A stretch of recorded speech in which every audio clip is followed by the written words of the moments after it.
Okay, so can everybody hear me now?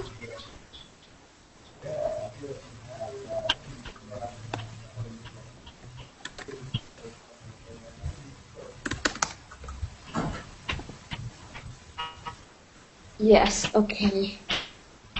I just have one person missing. But I don't know how to share this one with her.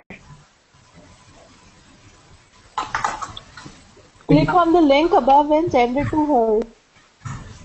Oh, okay. Yeah.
I can see my screen to share it.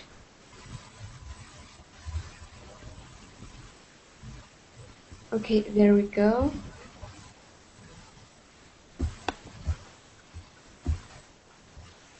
Everybody is here.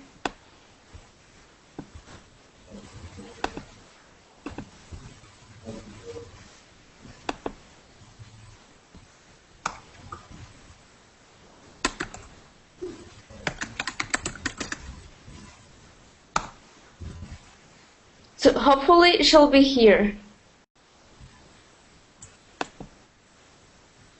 I just want to make sure that everybody is here.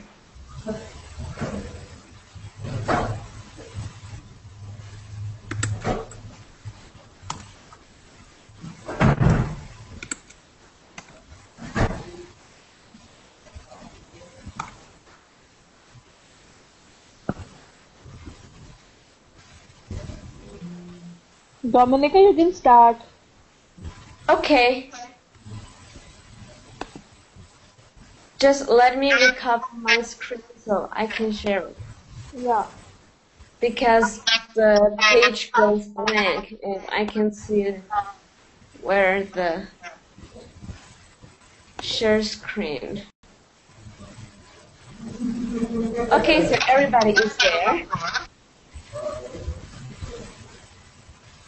That's nice.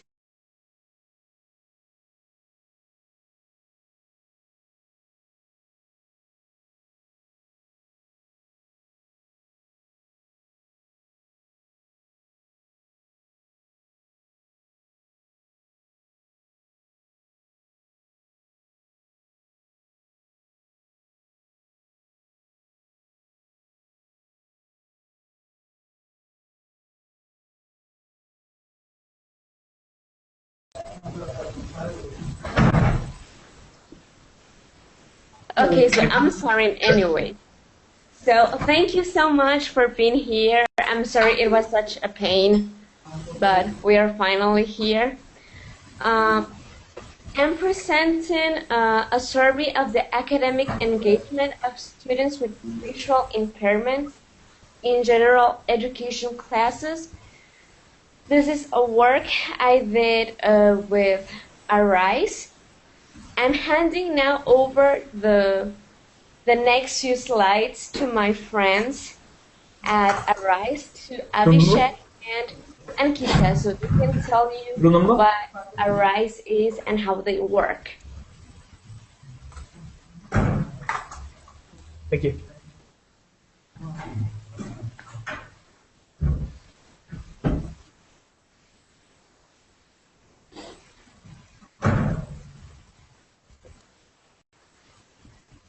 Hello? So, Yes. Yeah, I think Abhishek has just logged off maybe a server error. He has joined again. Yeah. You continue now. Can everyone hear me? Yeah. Yeah, okay. Abhishek, you can start with the introduction to Arise.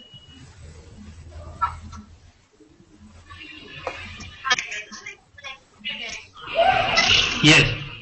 So, uh, hello everyone. So, we are Rise and Act to Rise for Innovation in Special Education, and we are a charitable non-profit which is based in India. And we basically have the mission that we have to develop and support self-learning resources for the differently abled. What we found was when we went to Institute for the Blind at Chandigarh is that they have the great resources, educational resources for their classroom teaching. But when it comes to resources for or even tools or aids that the children that they need when they go back to their hostels, those kind of aids are not there.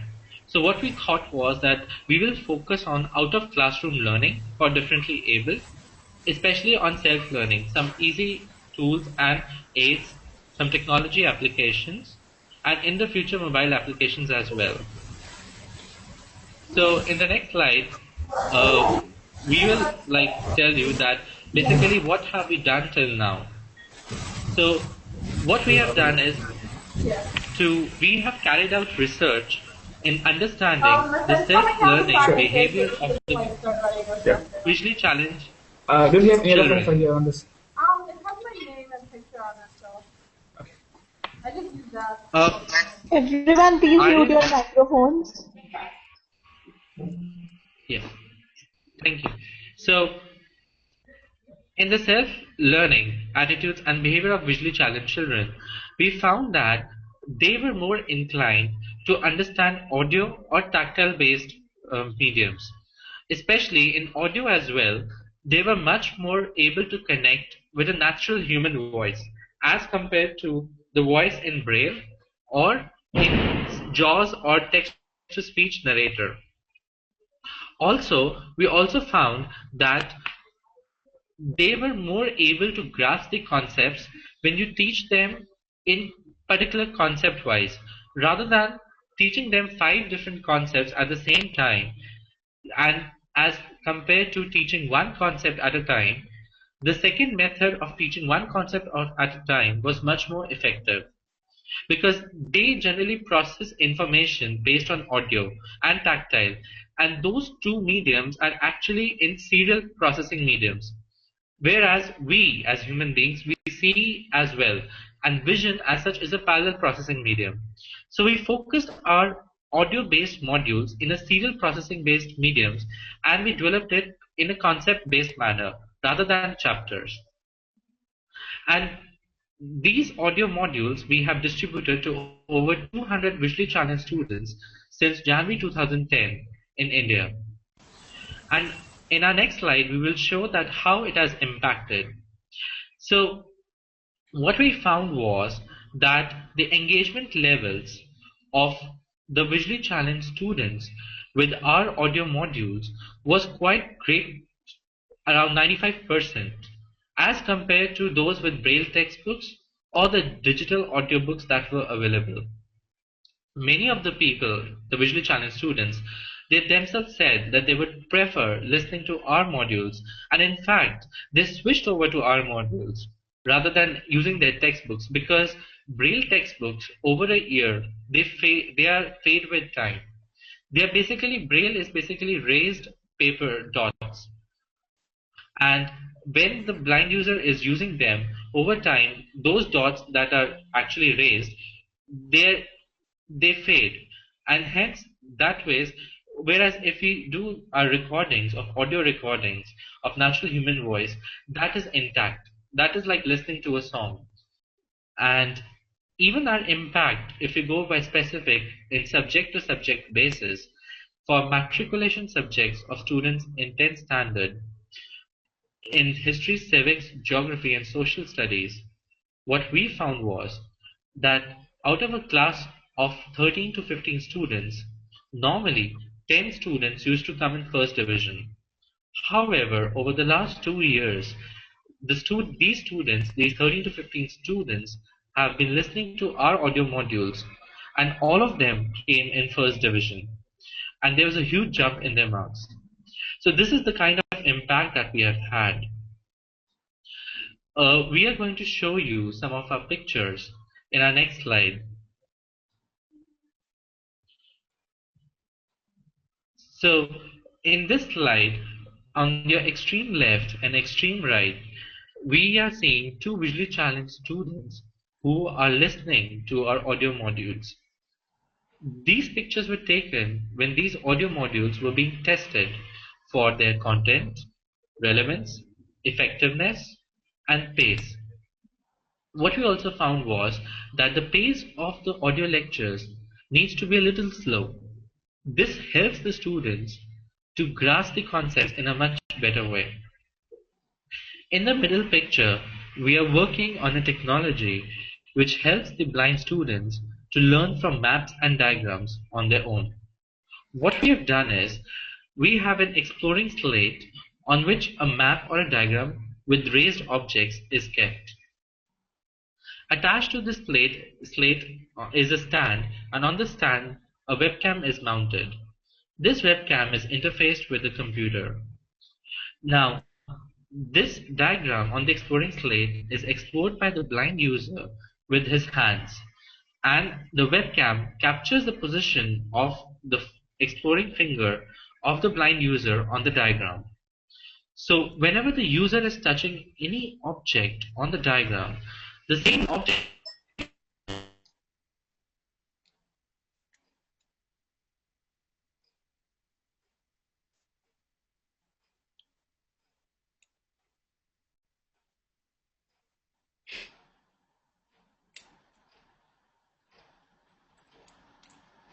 Are you still there?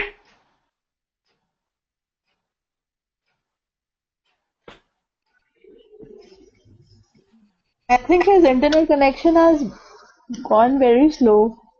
Okay. So you can continue with the next slide, I guess. Okay. Yeah. So basically, this is where I come. The content of what I worked was basically defining what is visual impairment, showing how can we intervene in the education of visually impaired children, what are their primary and secondary educational needs, and in the second part, I will be sharing important numbers, data, and statistics regarding the education and the educational needs of visually impaired children. So, what's visual impairment? Visual and auditory acuity are the most common reason of academic and behavior difficulties in children. Vision can be limited in three ways: limitation in sensory acuity, restriction in the visual field, and imperfect vision of color. Blindness is a condition in which it is only possible the vision of light, but the image cannot be represented. There is no representation of image. And there are three major categories of visual impairment recognized, which goes blindness, with reduced vision, with visual limitation. Now, when we talk about reduced vision, we mean the restriction that the kid or the person will have with the distant vision, meaning that it is only easy to manipulate and to be in contact with the objects that are close. Now, with visual limitation, what we mean is the restriction of vision in specific circumstances, such as a weak or bad lighting, or the need of an visual aid such as a glass magnifier or glasses. And now, teachers and parents should notice some important signs. So whenever kids are complaining that their head aches, whether they are attaching the notebook or the book to their nose and getting too near to it or to the other objects around them, and also when they start to rub their eyes and just complain that their vision is tired or that their eyes hurt, these are important signs that they can tell us that there is a potential visual impairment. And in the case that we are in front of a visual impairment, what are the kids going to need? Basically, they will have difficulties in creating a concrete image of the objects around them. They will show repeated movements and conducts. They will have a tendency to interact less with other people around them, and they will show a retardation in the development of social skills. And they are going to have a hard time perceiving their own bodies and the bodies of other persons. Obviously, orientation and mobility is going to be affected because they can't build the space where they are. They have no control whatsoever over the space they are in.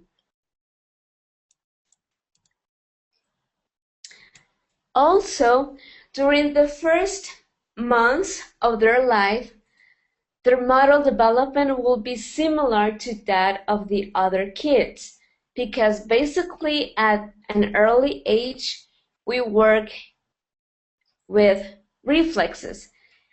But vision is important in achieving some other activities such as crawling, walking, and running. Eventually, the visually impaired children will have difficulties doing these activities. Also, speaking may appear later in life or may have a retardation, simply because even when we can hear the sounds, we look at the lips of other people around us, and that's how we produce the sound. It doesn't come only by listening, but also by watching other people's lips while they talk. And the most simple daily life activities will need to be reinforced, like pouring a glass of water from one container to another, maneuvering all of the implements in the table, or even in the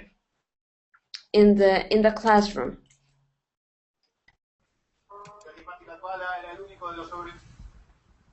And we have some programs of intervention as well.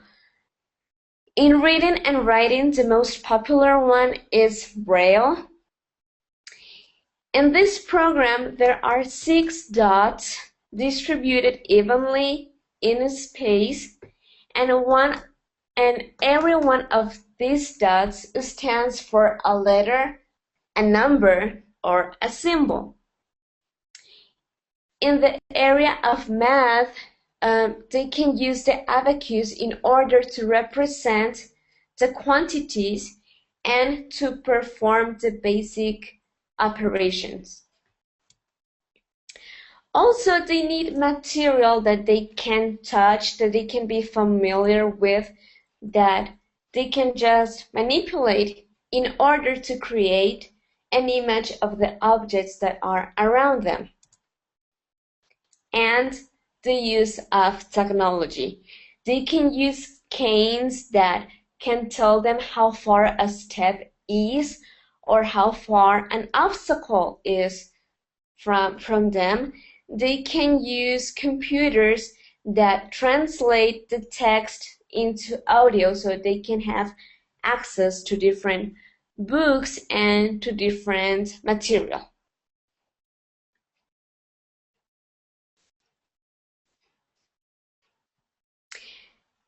Now, I like to share with you my learning experience working with Arise and also working as a special education teacher. I like to start by pointing out that my experience as a volunteer has been really positive, and I think it's amazing to have the opportunity to be in Guatemala working with people in India. It's just amazing. Obviously, we have to rely a lot on technology. Sometimes it's hard, like what happened tonight. Sometimes it's hard, but you get the kick of it really easily. And it's just great to have that feedback via email and to have all of the work documented in text. It has been really positive. Also, all of the databases that I will be sharing next week are basically available to anybody that has a computer and that has the commitment to look in the internet for this information. We have a lot of resources. It just takes time to crunch it and to put it all together and make sense of it.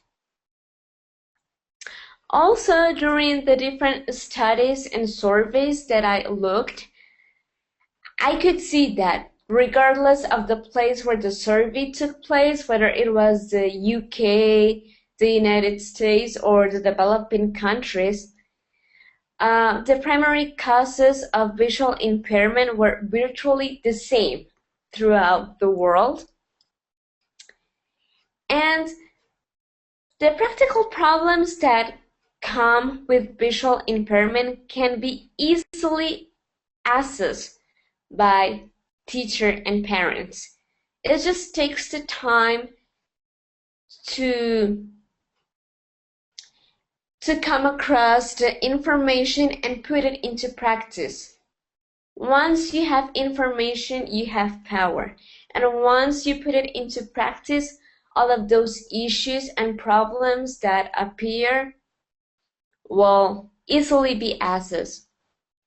And also, and I think Diana will agree to this because she's also a special education teacher, but the involvement of parents is essential. They are the first teacher of their children, and they really know the needs that they have. And they are the ones that can tell us what we have to develop in the children, what goals we have to set for them.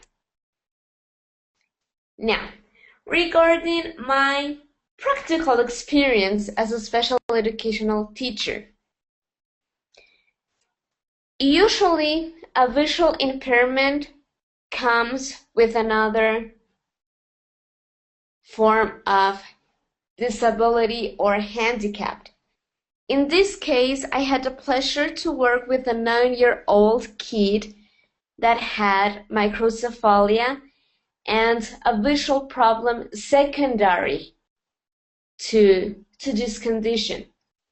So basically what I had to do was to trigger and to use the other senses and to take advantage of the vision that he had left.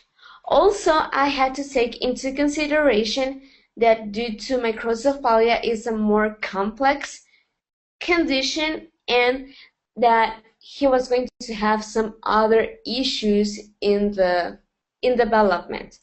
So basically what I did were activities in which I used sound. Whenever I did a graphic activity like using a piece of paper or writing, I had to adequate the piece of paper in order for the kid to feel comfortable. I had to use a wider piece of paper. It had to be white, and I had to use a contrasting color. Usually it was black, but it could be also red. So these were hints for the kid, and he felt confident. But in order to achieve these, I also had to carry out some practical activities in which I focused on the awareness and triggering the knowledge and consciousness of his own body, his own movements, first with the wider muscles, with the big muscles of the body. And eventually we got to the control of the wrist, the hand, and the fingers. So this was a work that took over 10 months. It's not an activity that will be achieved overnight. It is an entire process. You just need to get the information from the parents and ask them what they need, ask them what they expect from the children, and together you can determine whether it's possible or not. At the end of the intervention program, this kid was already writing down his name, and he was able to control the space and to use properly a piece of paper and to do the traces properly. But as I said, it was a work of over 10 months. And without further ado, I'd like to thank you very much for joining the Hangout. I know it was difficult, and I know you had to spare some time of your own. So I really appreciate it. And I don't know if my friends at Arise would like to add something. Yeah, I wanted to know if anyone has any questions. Hello, everyone. Is everybody there? Yeah, they are typing, I think. Okay. And Diana, would you like to tell us more about your experience working with like special children? We would like to know the problems that you deal with. The problems that what? Like that you deal with teaching. What do you do exactly? I am a special education teacher, and I works with kids that have different kinds of disability. Okay, so do you have any problems while working with like special children or something like that? Like Domenica said, for me the most challenging part is working with the parents, because like in Guatemala, a lot of parents, they don't know what the disability means. So getting them to accept the special need of their kid and working with them together, for me, that's the most difficult part. Okay, Yeah, so yeah, sure, go ahead. Yeah, I might also add like the resources that we count on. Like most of the material you have to make it on your own. And you Yeah. have to make sure it's a pretty good material. So that the parents can take it home, reproduce it, or there is a material that will last. Okay, so Dana, in your opinion, like how can we help such students with education? Matlab, what resources we should develop that will help them?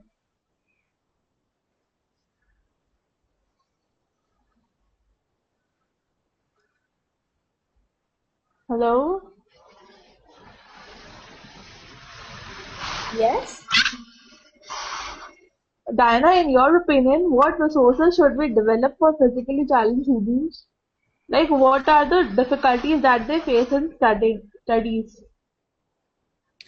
I'm sorry, I didn't hear you very well. What are the difficulties in what? That they face while studying. Oh, well,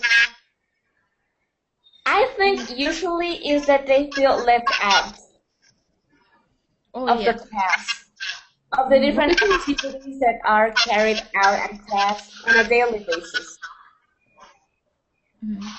Okay, so how can we help them? Matlab, what resources we can develop for them? Oh, like we can take advantage of the other channels of learning. We can also hear and we can touch,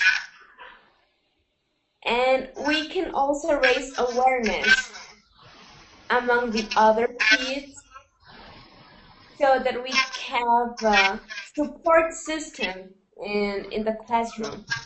Like, avoiding the obstacles in class, pairing them up with someone that can help them carry out some different activities, Mhm. and just simplifying the activities for them. I mean, instead Okay. of cutting and pasting, you could cut for them and they could paste. And then it could work the other way around. You could ask them to cut and you will paste it for them. But it's still their work. It's still their job. Okay, thanks a lot, Diana. And Kaushik Kumar would like to ask some questions. So, Kaushik, you can go ahead. Yeah, hi everybody. Hi. Hope you all are doing well. Yes. Yeah. And thanks for invitation. Especially thanks to Abhishek who let me know about this program concept Arise and Out. That's really great and really great to hear. And the technology, the way you are helping the people, I mean the kids, it's awesome. And I would like to say that keep it up. And just wanted to know some more details as in like what technology are you proposing to go ahead some new technology where the kids can be helpful for them. Well, like I mentioned, there are some digital canes right now. So they can let them know whenever there is a step or whenever there is an obstacle for them. Okay. Also, there are portable text processors that can translate either their voices into text or can read the text for them. And a while ago, the Perkins typewriter that Mm-hmm.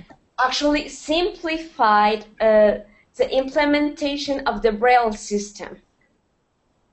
Okay. Because the dots were already represented, so they will only press the dots that they needed, and they could produce a text in Braille.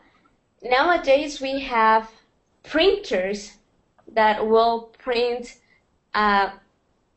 Word documents into Braille, or that will enhance and personalize the document according to the children's need, because I need to say Braille is not a system that will suit all of the children. It depends on the specific needs of the children.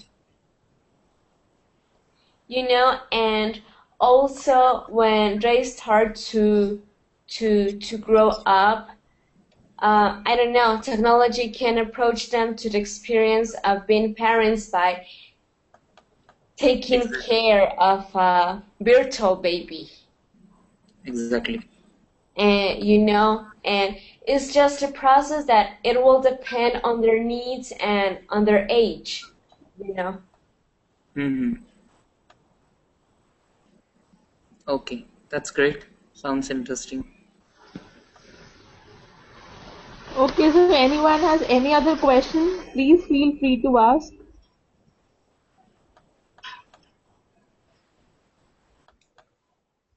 I guess not then. So thank you all for attending this hangout. Hope to see you all next week for the part 2 of this hangout.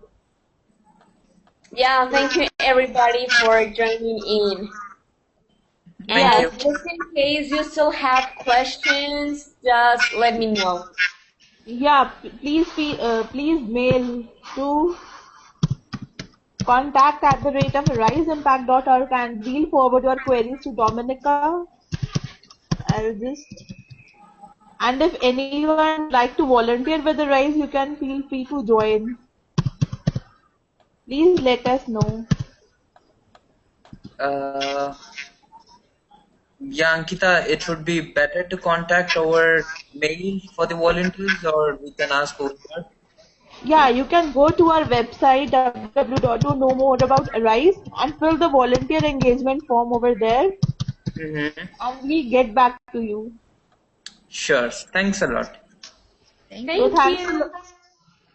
Dominica, Have a nice day in India and in Guatemala and in the States. Have a really good night. Thank you. yeah, good night everyone. Bye-bye. Bye. Bye everyone. Dominica, it was a very nice one. Thank you. It was teamwork. Yeah, thank you everyone. Bye, then I'm ending the broadcasting now. Okay, thanks. Okay, bye.